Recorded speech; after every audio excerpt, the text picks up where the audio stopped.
Thomas stood at Farquhar, the top station of his branch line. He had run round Annie and Clarabel after the morning journey and was enjoying a short rest before the run back down the valley. His driver and fireman stood beside his cab talking to the guard who'd brought startling news. "Did you know that the station master was burgled last night?" he was asking. Thomas's driver shook his head. "You don't say," he exclaimed. "I didn't know he had anything worth stealing." "He's won cups for gardening," exclaimed the fireman. "All taken, and then the scoundrels had the cheek to pinch his car to carry them away in." "Not that new one he's so proud of," said the driver. The guard nodded, and at that moment the signal rose to show that the line was clear. The driver and fireman climbed into Thomas's cab. The guard blew his whistle, waved his green flag, and got into Clarabel, and Thomas set off. By the time they were through the tunnel, the train was running nicely. Road and railway were beside each other here, with only a stream between them. Thomas remembered his race with Bertie the bus. He'd only won because he could go through the hill, while Bertie had to go over it.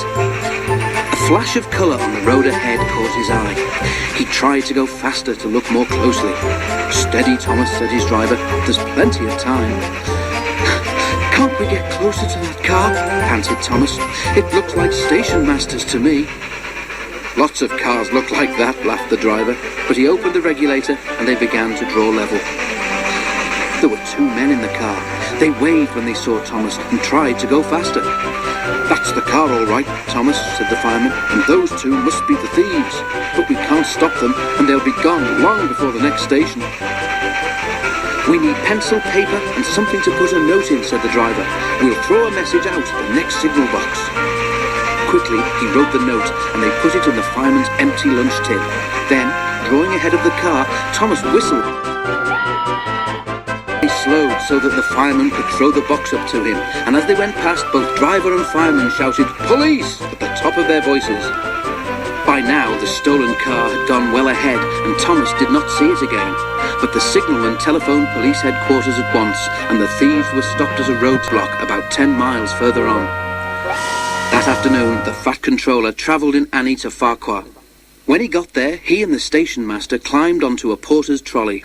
They told the passengers the whole story, and the station master thanked Thomas, his driver, and his fireman for their prompt action.